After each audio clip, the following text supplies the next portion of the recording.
porque ela mostra o presidente Lula à frente do senador Flávio Bolsonaro em um cenário de eleição presidencial. Lula venceria em primeiro e em segundo turno contra o filho do ex-presidente Jair Bolsonaro.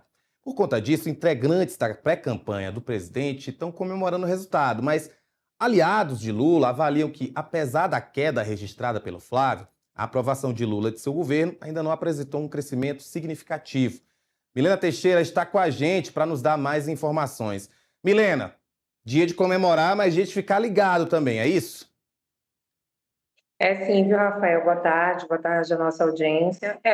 Hoje, como a gente noticiou no portal Metrópolis, o senador Flávio Bolsonaro, filho do ex-presidente Jair Bolsonaro, candidato mais competitivo para o presidente Lula, ele apareceu pontuando 6 pontos a menos, né, do que o presidente Lula em um eventual segundo turno na disputa pela presidência da República. E aí, Rafael, obviamente, isso é muito comemorado entre a campanha do presidente Lula, aliados ali do Palácio do Planalto, mas alguns pontos ainda ficam em alerta, né? Tem um pé atrás aí para começar a comemorar isso.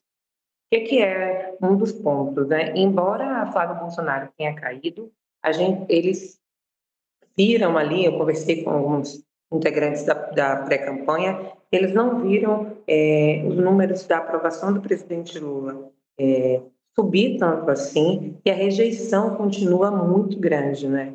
Então, há aí um trabalho que vai ser feito por parte dos integrantes da pré-campanha e do governo também, que é de dar mais visibilidade, de melhorar a comunicação do governo, no sentido de mostrar mesmo os programas que o presidente Lula vem fazendo. A gente lembra que, ao longo dos últimos dias, o petista tem aí lançado uma série de programas mais populares, como o programa Desenrola, para renegociar dívidas. A gente tem hoje que ele lançou um programa voltado para financiamento de crédito de motoristas de aplicativo e tantos outros programas que estão sendo lançados pensados justamente para essa questão da eleição, Rafael. Então, assim, eles comemoram, mas ainda, né, há uma aprovação que não agrada ao governo, porque a desaprovação é maior. O presidente Lula ainda continua com um número alto de rejeição, e eu conversava com uma fonte há pouco que me falava justamente isso: olha, a gente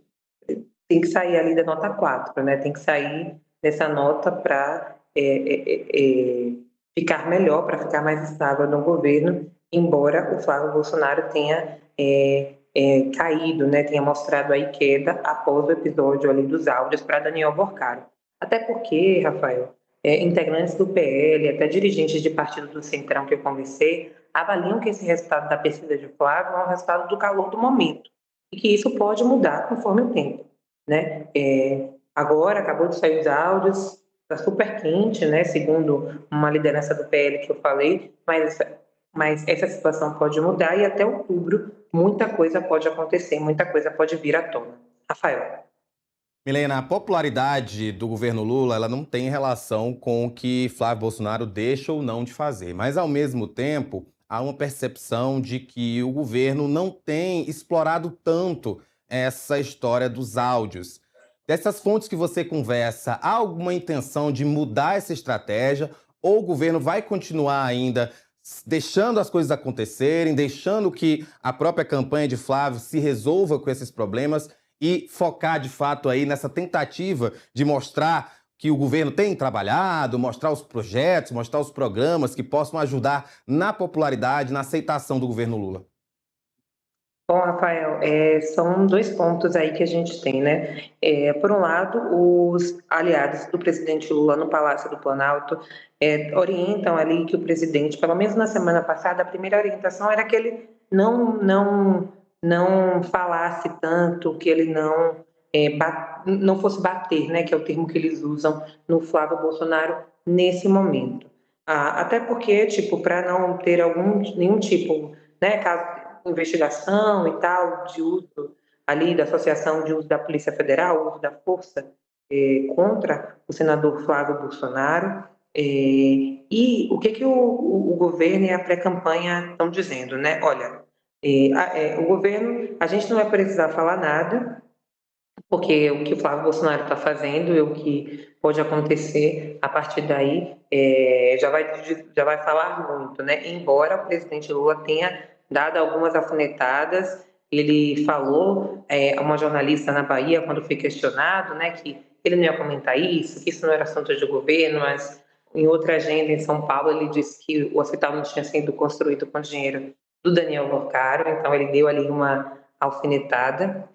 Mas, do outro lado, integrantes da pré-campanha dizem o seguinte: olha, a gente está animando a militância, animando os parlamentares com isso, né? Animando, eu digo, né? Dando material, dando fôlego para que esse assunto do Flávio Bolsonaro, que eles chamam de Flávio Master, vá para a campanha e continue em alta. Então, Rafael, esse ponto, né, que o presidente Lula não se posicione tanto sobre o assunto, não bata tanto no Flávio nesse momento, né, que ele ainda está completamente voltado para governo e que a campanha e a militância, integrantes ali, pessoas, né, deputados que representam o governo no Congresso Nacional, deputados e senadores, vão para cima do Flávio Bolsonaro.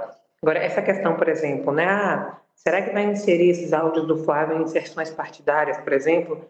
Eu ouvi foi que isso vai ser feito, mas não exatamente agora, não nesse momento ainda, até porque tem questões de judicialização, questões de justiça eleitoral que ainda são precisam ser levadas em conta, mas isso sim vai ser feito, mas não nesse momento, Rafael.